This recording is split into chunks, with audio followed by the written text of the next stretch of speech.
اعوذ باللہ من الشیطان الرجیم، بسم اللہ الرحمن الرحیم۔ نوح علیہ السلام کے قصے کا مطالعہ کر رہے ہیں۔ حضرت نوح علیہ السلام اپنی قوم پر واضح کر دیتے ہیں کہ وہ ایک واضح اور سیدھے راستے پر ہیں، اللہ کی ان پر رحمت ہے۔ وہ اپنی قوم کو یہ واضح کر دیتے ہیں قوم سے ان کو کوئی مالی مفاد نہیں ہے، وہ تو اپنے تمام کاموں کا جو وہ معاشرتی فلاح کے لیے جو جد و جہد کر رہے ہیں اس کا اجر اللہ تعالیٰ سے چاہتے ہیں۔ اور نبی اس بات کو بھی وہاں واضح کرتے ہیں کہ میرے پاس نہ تو اللہ کے خزانے ہیں کہ میں تمہیں وہاں سے کوئی مال کے راستے بتاؤں، اور نہ ہی میرے پاس کوئی غیب کی باتیں آتی ہیں، اور نہ ہی میں فرشتہ ہوں۔ اور سب سے اہم بات یہ کہ وہ کہتے ہیں کہ میں مظلوموں کا حامی ہوں، میں تم لوگوں کے ساتھ مل کر ان کو چھوڑ نہیں سکتا کہ جو مخلص بندے ہیں اور اللہ کو ماننے والے ہیں۔ نوح علیہ السلام نے جو یہ گفتگو کی ہے، اس سے ہمیں بھی اس بات کا ادراک ہو جاتا ہے کہ ایک مذہبی رہنما میں کیا کیا خوبیاں ہونی چاہیے۔ وہ مال پرست نہ ہو، وہ دنیاوی مفاد نہ چاہتا ہو، وہ اللہ سے اپنا اجر مانگتا ہو کہ اس کو اپنی تمام کاموں کا بدلہ صرف اور صرف اللہ سے ملے گا۔ وہ لوگوں کے سامنے فرشتہ نہ بن کے دکھائے کہ اس کے پاس بہت سے کوئی کرامات اور معجزے ہیں، کہ وہ کوئی غیب کی باتوں کو بتانے والا ہے، اور ساتھ میں یہ کہ اس کی خاص نشانی یہ ہوگی کہ وہ مظلوموں کا حامی ہوگا۔ یہ گفتگو نوح علیہ السلام اپنی قوم سے کرتے ہیں، لیکن قوم ہے کہ ان کا رویہ ڈھٹائی کا ہے۔ اب یہاں پر نوح علیہ السلام جب اپنی بات کو اپنی قوم کے سامنے واضح کر دیتے ہیں تو اللہ تعالیٰ سے کہتے ہیں، قال نوح ربی انہم عصونی واتبعوا من لم یزدہ مالہ وولدہ الا خسارا۔ نوح نے کہا، اے میرے رب، بے شک انہوں نے میرا کہنا نہ مانا اور اس کو مانا جس کو اس کے مال اور اولاد نے نقصان کے سوا کچھ بھی فائدہ نہیں دیا۔ وَمَكَرُوا مَكْرًا كُبَّارًا، اور انہوں نے بڑی زبردست چال چلی۔ وَقَالُوا لَا تَذَرُنَّ آلِهَتَكُمْ وَلَا تَذَرُنَّ وَدًّا وَلَا سُوَاعًا وَلَا يَغُوثَ وَيَعُوقَ وَنَسْرًا، اور کہا تم اپنے معبودوں کو ہرگز نہ چھوڑو، اور نہ ود اور سوا اور یغوث اور یعوق اور نصر کو چھوڑو۔ وَقَدْ أَضَلُّوا كَثِيرًا وَلَا تَزِدِ الظَّالِمِينَ إِلَّا ضَلَالًا، انہوں نے بہتوں کو گمراہ کر دیا اور ان ظالموں کی گمراہی اور بڑھا دیجیے۔ اب یہاں پر نوح علیہ السلام اللہ تعالیٰ سے یہ کہتے ہیں کہ یہ میرا کہنا نہیں مانتے، یہ ان کا کہنا مانتے ہیں جس سے نہ تو ان کی اولادیں فلاح پا رہی ہیں، نہ ان کی معاشی حالت بہتر ہو رہی ہے، یہ پھر بھی انہی لوگوں کے ساتھ جڑے ہوئے ہیں۔ وہ کون ہیں؟ اشرافیہ ہے، انہوں نے جو اپنے 5 خدا بنا رکھے ہیں، گویا وہ جو 5 قوانین انہوں نے بنا رکھے ہیں، انہی 5 قوانین پر وہ چلنا چاہتے ہیں۔ جو قومیں تباہ ہو جاتی ہیں، قانون ان کے پاس بھی ہوتا ہے، وہ تباہی سے دوچار ہونے کی ان کی وجہ یہی ہوتی ہے کہ وہ قوانین ایک خاص طبقے کے مفاد کے لیے ہوتے ہیں، عام طبقے کو اس کا فائدہ نہیں ہوتا۔ لیکن چونکہ وہاں کے بالادست طبقے کے پاس پروپیگنڈے کی طاقت ہوتی ہے، مال و دولت ہوتا ہے، تو اس کی بنیاد پر وہ قوم کو گمراہ کرتے ہیں اور انہیں کہتے ہیں کہ کامیابی انہی 5 قوانین کے اندر ہے۔ قوم نوح نے بھی 5 بت بنا رکھے تھے، جن کا نام قرآن حکیم نے یہاں پر لیا ہے کہ ود، سوا، یغوث، یعوق اور نصرہ، یہ 5 بت تھے۔ اسی حکمت عملی نے، ان کی انہی چالوں نے خود بھی گمراہ ان کو کیا ہوا تھا، اور یہ اپنی اس حکمت عملی کے ذریعے بہت سے لوگوں کو گمراہ کر رہے تھے۔ اب یہ جو اشرافیہ تھی، یہ نوح علیہ السلام کے راستے پر چلنے کی بجائے اپنے آپ کو کامیابی کے راستے پر سمجھتی تھی، چونکہ جس راستے پر وہ چل رہے تھے اس سے ان کے پاس بہت سا مال و دولت اکٹھا ہو رہا تھا، وہ ایک تعیش پسندی کی زندگی گزار رہے تھے۔ ہاں، حالت بری تھی تو عام طبقے کی تھی، عام عوام کی تھی، جس کو یہ رذیل سمجھتے تھے، ردی سمجھتے تھے، کمتر سمجھتے تھے، حالانکہ انہی کی محنت سے یہ سارا مال بناتے تھے۔ وہ مزدوریاں کرتے تھے، اسی سے ان کا مال بنتا تھا، وہ محنت کرتے تھے، اسی سے ان کے پاس دولت آتی تھی، لیکن وہ ان کا ساتھ دینے کی بجائے کہ نوح علیہ السلام ہمیں سیدھا راستہ دکھا رہے ہیں، بلکہ وہ نوح سے یہ شکوہ کرتے تھے کہ یہ جو تمہارے ساتھ عام عوام ہے، عام طبقہ تمہارے ساتھ ہے، یہ تو رذیل لوگ ہیں، ان کے ساتھ مل کے تمہیں کچھ نہیں ملنے والا۔ بلکہ وہ ڈھٹائی کے ساتھ کہنے لگے، قالو یا نوح قد جادلتنا فاکثرت جدالنا فأتنا بما تعدنا ان کنت من الصادقین۔ کہا، اے نوح، تو نے ہم سے جھگڑا کیا اور بہت جھگڑا کر چکا، اب لے آ جو تو ہم سے وعدہ کرتا ہے، اگر تو سچا ہے۔ اب یہاں پر وہ نوح سے مطالبہ کر رہے ہیں کہ نوح، جس عذاب سے تو ہمیں ڈراتا ہے تو وہ عذاب لے آ۔ یعنی ان کا خیال یہ تھا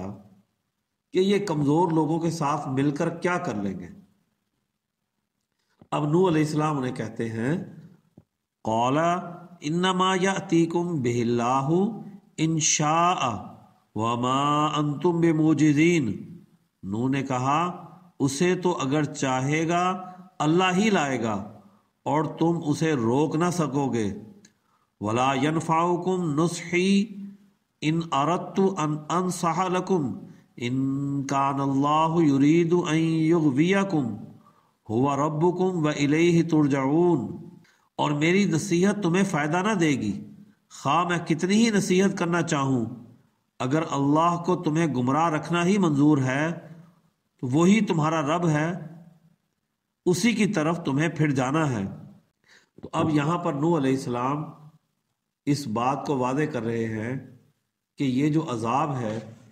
یہ اللہ کی طرف سے آئے گا، اس کا فیصلہ میں نے نہیں کرنا، میں تو تمہیں سمجھا رہا ہوں، تمہیں ڈرا رہا ہوں کہ جس راستے پر تم چل رہے ہو یہ تباہی کا راستہ ہے، اس راستے پر چل کر تم ضرور بھی ضرور تباہ ہوگے، پھر تمہیں میری نصیحت بھی فائدہ نہیں دے گی۔ نصیحت بھی ایک وقت تک فائدہ دیتی ہے، اور جب وہ وقت گزر جائے تو پھر نصیحت بھی فائدہ نہیں دیتی۔ تو اب یہاں پر نوح علیہ السلام پھر اس قوم کے لیے اللہ تعالیٰ سے دعا کرتے ہیں کہ یا اللہ، اب یہ لوگ تو میری بات ماننے والے نہیں ہیں، اور اب آپ ان کا اس دنیا سے خاتمہ کر دیجئے۔ اب نوح علیہ السلام اللہ تعالیٰ سے دعا کرتے ہیں،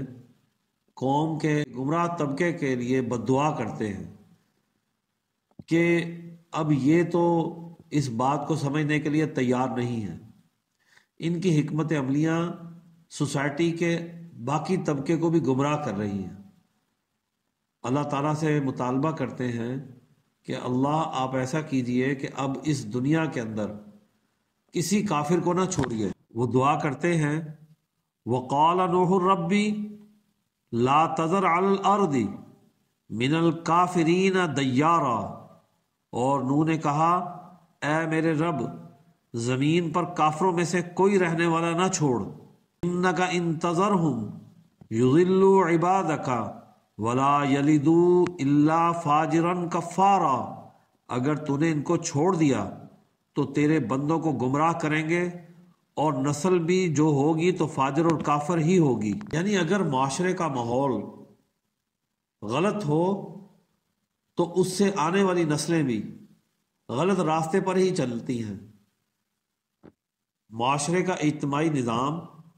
جس ڈگر پر ہو تو پوری نسلیں اور قومیں اسی ڈگر پر چلتی ہیں۔ تو اس لیے سب سے بنیادی اور اہم چیز یہی ہے کہ معاشرے کا اجتماعی نظام وہ بہت ہی عمدہ ہونا چاہیے۔ اب اگلی آیات کا ہم یہاں پر مطالعہ کریں گے کہ جہاں پر اللہ تعالیٰ نوح علیہ السلام کو بتاتے ہیں کہ وہ مایوس نہ ہوں، وہ اگلا کام یہ کریں کہ کشتی بنائیں، اور پھر ہم ایک وقت آئے گا اس کی نشانیاں نوح علیہ السلام کو بتا دیتے ہیں کہ یہ نشانیاں ہوں گی، اور پھر یہ قوم تباہ ہو جائے گی جو درست راستے پر نہیں ہے، جن کے اندر سے انسانیت کا خمیر ختم ہو چکا، انسانیت مر چکی۔ قال تبارک و تعالی وَأُوحِيَ إِلَىٰ نُوحٍ أَنَّهُ لَن يُؤْمِنَ مِن قَوْمِكَ إِلَّا مَن قَدْ آمَنَ فَلَا تَبْتَئِسْ بِمَا كَانُوا يَفْعَلُونَ وَاصْنَعِ الْفُلْكَ بِأَعْيُنِنَا وَوَحْيِنَا وَلَا تُخَاطِبْنِي فِي الَّذِينَ ظَلَمُوا إِنَّهُمْ مُغْرَقُونَ وَيَصْنَعُ الْفُلْكَ وَكُلَّمَا مَرَّ عَلَيْهِ مَلَأٌ مِّن قَوْمِهِ سَخِرُوا مِنْهُ قَالَ إِن تَسْخَرُوا مِنَّا فَإِنَّا نَسْخَرُ مِنْكُمْ كَمَا تَسْخَرُونَ فَسَوْفَ تَعْلَمُونَ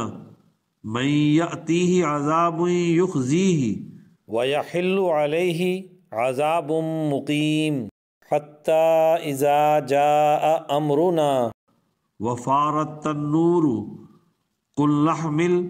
فِيهَا مِن كُلِّ زَوْجَيْنِ اثْنَيْنِ وَأَهْلَكَ إِلَّا مَن سَبَقَ عَلَيْهِ الْقَوْلُ وَمَنْ آمَنَ وَمَا آمَنَ مَعَهُ إِلَّا قَلِيلٌ فَقَالَ ارْكَبُوا فِيهَا بِسْمِ اللَّهِ مَجْرَاهَا وَمُرْسَاهَا إِنَّ رَبِّي لَغَفُورٌ رَحِيمٌ وَهِيَ تَجْرِي بِهِمْ فِي مَوْجٍ كَالْجِبَالِ وَنَادَى نُوحٌ ابْنَهُ وَكَانَ فِي مَعْزِلٍ يَا بُنَيَّ ارْكَبْ مَعَنَا وَلَا تَكُن مَّعَ الْكَافِرِينَ قَالَ سَآوِي إِلَىٰ جَبَلٍ يَعْصِمُنِي مِنَ الْمَاءِ قَالَ لَا عَاصِمَ الْيَوْمَ مِنْ أَمْرِ اللَّهِ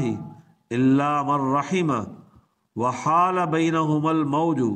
فَكَانَ مِنَ الْمُغْرَقِينَ وَقِيلَ يَا أَرْضُ ابْلَعِي مَاءَكِ وَيَا سَمَاءُ أَقْلِعِي وَغِيضَ الْمَاءُ وَقُضِيَ الْأَمْرُ وَاسْتَوَتْ عَلَى الْجُودِيِّ وَقِيلَ بُعْدًا لِلْقَوْمِ الظَّالِمِينَ وَنَادَى نُوحٌ رَبَّهُ فَقَالَ رَبِّ إِنَّ ابْنِي مِنْ أَهْلِي وَإِنَّ وَعْدَكَ الْحَقُّ وَأَنْتَ أَحْكَمُ الْحَاكِمِينَ قَالَ يَا نُوحُ إِنَّهُ لَيْسَ مِنْ أَهْلِكَ إِنَّهُ عَمَلٌ غَيْرُ صَالِحٍ فَلَا تَسْأَلْنِي مَا لَيْسَ لَكَ بِهِ عِلْمٌ إِنِّي أَعِظُكَ أَن تَكُونَ مِنَ الْجَاهِلِينَ قَالَ رَبِّ إِنِّي أَعُوذُ بِكَ أَنْ أَسْأَلَكَ مَا لَيْسَ لِي بِهِ عِلْمٌ وَإِلَّا تَغْفِرْ لِي وَتَرْحَمْنِي أَكُن مِّنَ الْخَاسِرِينَ۔ ارشاد باری تعالیٰ ہے، اور نوح کی طرف وحی کی گئی کہ تیری قوم میں سے اب کوئی ایمان نہیں لائے گا مگر جو لا چکا، پھر غم نہ کر ان کاموں پر جو کر رہے ہیں، اور ہمارے روبرو اور ہمارے حکم سے کشتی بنا، اور ظالموں کے حق میں مجھ سے کوئی بات نہ کر، بے شک وہ غرق کیے جائیں گے۔ اور وہ کشتی بناتے تھے، اور جب اس کی قوم کے سردار اس پر سے گزرتے اس سے ہنسی کرتے، کہتے اگر تم ہم پر ہنستے ہو تو ہم بھی تم پر ہنسیں گے جیسے تم ہنستے ہو، تمہیں جلدی معلوم ہو جائے گا کہ کس پر عذاب آتا ہے، جو اسے رسوا کرے گا اور کس پر دائمی عذاب اترتا ہے، یہاں تک کہ جب ہمارا حکم پہنچا اور تنور نے جوش مارا، ہم نے کہا کشتی میں ہر قسم کے جوڑا نر مادہ چڑھا لے اور اپنے گھر والوں کو مگر وہ جن کے متعلق فیصلہ ہو چکا ہے، اور سب ایمان والوں کو، اور اس کے ساتھ ایمان تو بہت کم لائے تھے، اور کہا اس میں سوار ہو جاؤ، اس کا چلنا اور ٹھہرنا اللہ کے نام سے ہے، بے شک میرا رب بخشنے والا مہربان ہے۔ اور وہ انہیں پہاڑ جیسی لہروں میں لیے جا رہی تھی، اور نوح نے اپنے بیٹے کو پکارا جبکہ وہ کنارے پر تھا، اے بیٹے ہمارے ساتھ سوار ہو جا اور کافروں کے ساتھ نہ رہ۔ کہا میں ابھی کسی پہاڑ کی پناہ لے لیتا ہوں جو مجھے پانی سے بچا لے گا۔ کہا آج اللہ کے حکم سے کوئی بچانے والا نہیں مگر جس پر وہی رحم کرے، اور دونوں کے درمیان موج حائل ہو گئی، پھر ڈوبنے والوں میں ہو گیا، اور حکم آیا اے زمین اپنا پانی نگل جا، اور اے آسمان تھم جا، اور پانی سکھا دیا گیا اور کام ہو چکا، اور کشتی جودی پہاڑ پر ٹھہری، اور کہہ دیا گیا کہ ظالموں پر پھٹکار ہے۔ اور نوح نے اپنے رب کو پکارا، کہا اے رب میرا بیٹا میرے گھر والوں میں سے ہے، اور بے شک تیرا وعدہ سچا ہے اور تو سب سے بڑا حاکم ہے۔ فرمایا اے نوح وہ تیرے گھر والوں میں سے نہیں ہے کیونکہ اس کے عمل اچھے نہیں ہیں، سو مجھ سے مت پوچھ جس کا تجھے علم نہیں، میں تمہیں نصیحت کرتا ہوں کہ کہیں جاہلوں میں سے نہ ہو جاؤ۔ کہا اے رب میں تیری پناہ لیتا ہوں اس بات سے کہ جو تجھ سے وہ بات پوچھوں جو مجھے معلوم نہیں، اور اگر تو نے مجھے نہ بخشا اور مجھ پر رحم نہ کیا تو میں نقصان والوں میں سے ہو جاؤں گا۔ اللہ تعالیٰ نے نوح علیہ السلام پر وعدے کر دیا کہ آپ کی قوم میں سے اب کوئی اور ایمان نہیں لے کر آئے گا۔ نوح علیہ السلام کے دل میں یہ بات تھی کہ پتہ نہیں میری دعوت میں کوئی کمی تھی یا میری جد و جہد میں کوئی کمی تھی جس کی وجہ سے یہ لوگ ایمان نہیں لے کر آئے، بہت تھوڑے لوگ ایمان لے کر آئے۔ تو اللہ تعالیٰ نے بڑا واضح کر دیا کہ آپ مایوس نہ ہوں، ان کے جو کام یہ کر رہے ہیں ان کے کاموں پر آپ غم نہ کریں۔ یعنی نوح علیہ السلام کو ڈھارس بندھا دی کہ قصوروار یہ قوم کی اشرافیہ ہے کہ جو خود بھی گمراہ ہے اور لوگوں کو بھی گمراہ رکھتی ہے۔ سورہ عنکبوت کی آیات میں اللہ تعالیٰ نے نوح علیہ السلام کی جد و جہد کا ذکر کیا ہے۔ قال تبارک و تعالی وَلَقَدْ أَرْسَلْنَا نُوحًا إِلَىٰ قَوْمِهِ فَلَبِثَ فِيهِمْ أَلْفَ سَنَةٍ إِلَّا 50 عَامًا فَأَخَذَهُمُ الطُّوفَانُ وَهُمْ ظَالِمُونَ فَأَنجَيْنَاهُ وَأَصْحَابَ السَّفِينَةِ وَجَعَلْنَاهَا آیَةً لِّلْعَالَمِينَ۔ اور ہم نے نوح کو اس کی قوم کی طرف بھیجا، پھر وہ ان میں 50 برس کم 1000 برس رہے، پھر انہیں طوفان نے آ پکڑا اور وہ ظالم تھے، پھر ہم نے نوح کو اور کشتی والوں کو نجات دی، اور ہم نے کشتی کو جہان والوں کے لیے نشانی بنا دیا۔ اب یہاں پر اللہ تعالیٰ نوح علیہ السلام کو حکم دیتے ہیں کہ آپ کشتی بنائیے۔ اب نوح علیہ السلام اللہ کے حکم پر کشتی بنانا شروع کرتے ہیں۔ اس سے یہ بات ہمارے سامنے واضح ہوتی ہے کہ یہ جو کشتی کی صنعت ہے جو اس وقت دنیا میں بڑی ترقی یافتہ شکل میں ہمیں نظر آتی ہے، تو یہ فن نوح علیہ السلام کا ہے کہ نوح علیہ السلام نے ایک ایسی کشتی تیار کی کہ جس میں مختلف حصے ہیں، جس کی چھت بھی ہے، یعنی جو ڈوبنے سے ہی بچانے والی نہیں بلکہ جو اوپر سے بارش برسے گی اس سے بھی لوگوں کو بچائے گی۔ اور اس کشتی میں جس طرح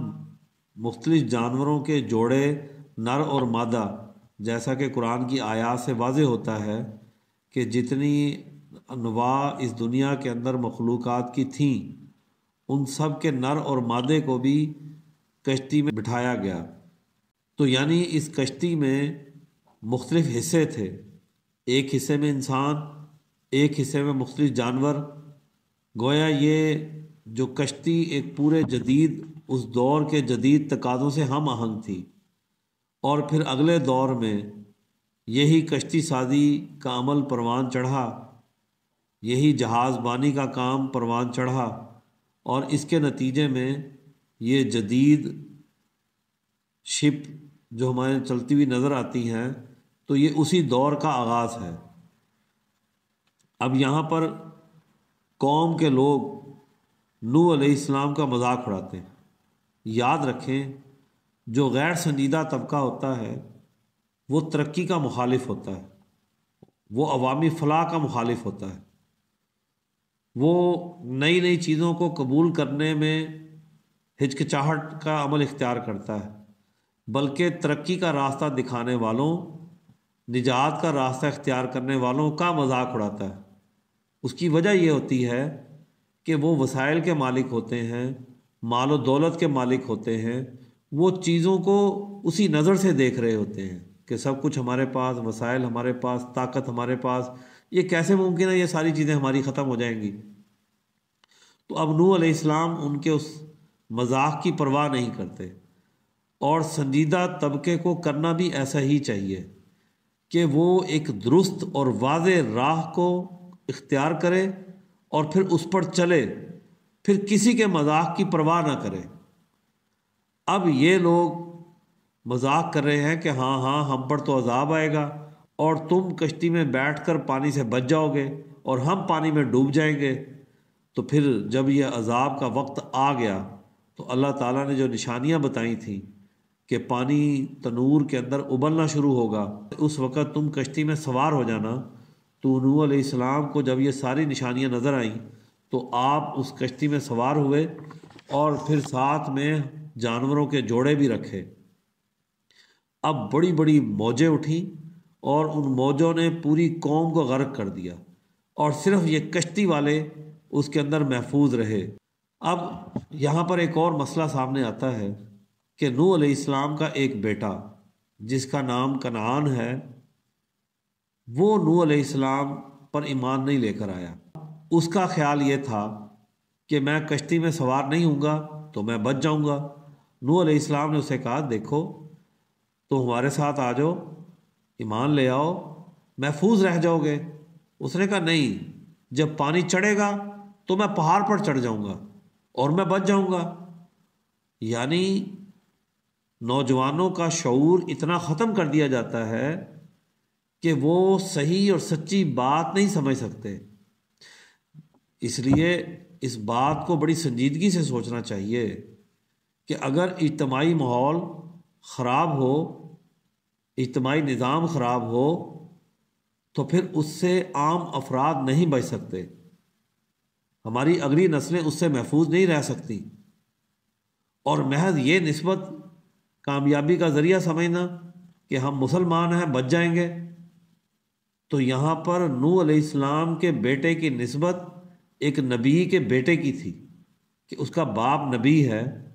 لیکن یہ نسبت اس کو بچا نہیں سکی۔ اس کی کم عقلی، لاشعوری، ماحول کے اثر نے جو اسے گمراہ کیا تھا، اس کی وہ گمراہی اسے لے ڈوبی۔ اب یہاں پر نوح علیہ السلام اللہ تعالیٰ سے دعا کرتے ہیں۔ جہاں پر نوح علیہ السلام اللہ کے نبی ہیں، وہیں پر ایک بیٹے کے باپ بھی ہیں۔ بیٹے کی محبت جوش مارتی ہے تو اللہ تعالیٰ سے کہتے ہیں کہ یا اللہ، آپ نے وعدہ کیا تھا کہ آپ میرے اہل کو، میرے خاندان کو محفوظ رکھیں گے۔ تو اللہ تعالیٰ کہتے ہیں کہ نہیں، جس چیز کا علم نہ ہو تو اس کا پوچھا نہیں کرو۔ اہل کون ہوتا ہے؟ وہ جو نبی کے پروگرام پر چلتا ہے، جو نبی کی تعلیمات پر عمل کرتا ہے، وہ اہل ہوتا ہے۔ وہ اہل نہیں ہوتا جو نبی کی تعلیمات کو چھوڑ دے۔ اب یہاں پر فوراً نوح علیہ السلام اللہ تعالیٰ کے سامنے اپنی عاجزی کا اظہار کرتے ہیں اور اس بات کا اظہار کرتے ہیں کہ میں آئندہ ایسا کوئی کام نہیں کروں گا، ایسی کوئی بات، ایسا کوئی مطالبہ نہیں رکھوں گا کہ جس کا مجھے علم نہیں۔ فوراً اللہ تعالیٰ سے استغفار کرتے ہیں اور اللہ تعالیٰ سے رحم کی اپیل کرتے ہیں کہ اگر آپ نے مجھ پر رحم نہ کیا تو میں گھاٹا پانے والوں میں سے ہو جاؤں گا۔ تو گویا سب سے اچھی بات یہ ہوتی ہے کہ اگر انسان سے کوئی ایسی بات نکل جائے کہ جس کو وہ تو ٹھیک سمجھتا ہے لیکن وہ ان اصولوں پر پورا نہیں اترتی، تو اگر وہ فوراً ہی مغفرت کا راستہ اختیار کرتا ہے، توبہ کا راستہ اختیار کرتا ہے، تو یہ انبیاء کا راستہ ہے۔ انسانوں سے غلطیاں ہوتی ہیں، انسانوں کو چاہیے کہ وہ اپنی غلطیوں سے فوراً واپس لوٹیں۔ نبی نے تو صرف ایک بات کی تھی،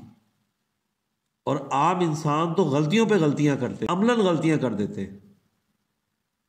تو اس لیے یہاں پر نوح علیہ السلام سے اب کہا گیا کہ جب بارش تھم گئی اور زمین نے اس پانی کو نگل لیا، زمین خشک ہو گئی، تو نوح علیہ السلام سے کہا گیا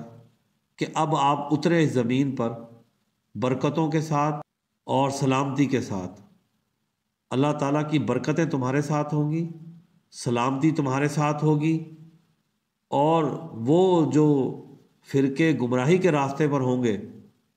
وہ بھی تھوڑا سا فائدہ اس دنیا سے اٹھائیں گے، پھر ان کے اوپر دردناک عذاب آئے گا۔ یہ جو کشتی جہاں جا کر رکی تھی اس کا بھی قرآن نے تذکرہ کیا ہے۔ یہ جودی پہاڑ ہے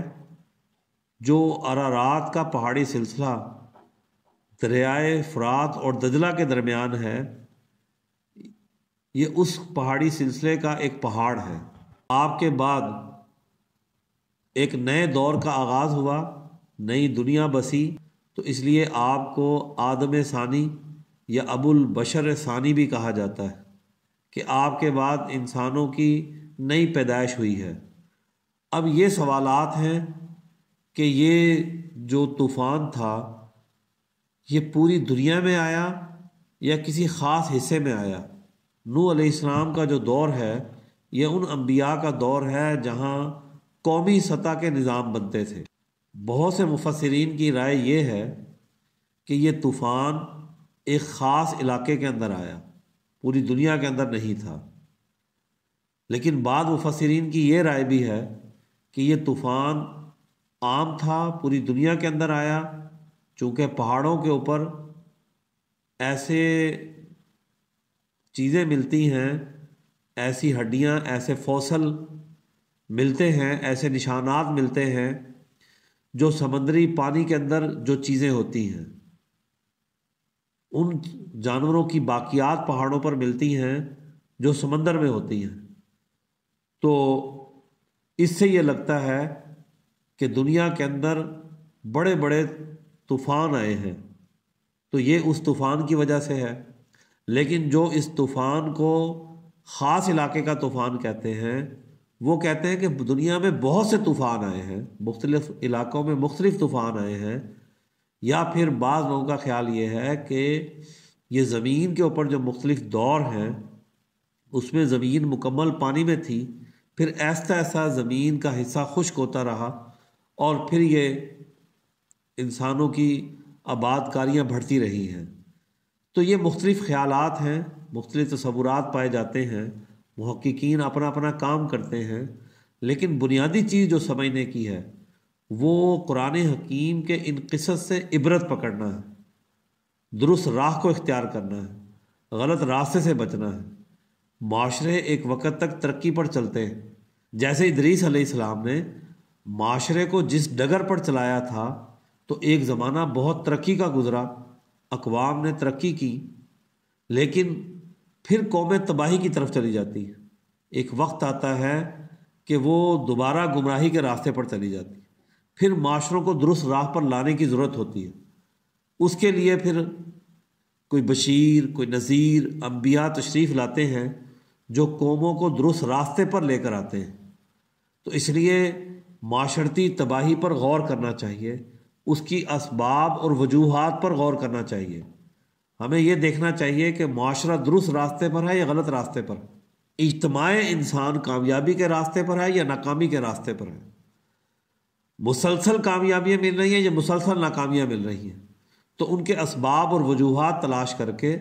درست راستے کو اختیار کرنا ضروری ہے۔ تو اللہ تعالیٰ سے دعا ہے کہ اللہ تعالیٰ ہمیں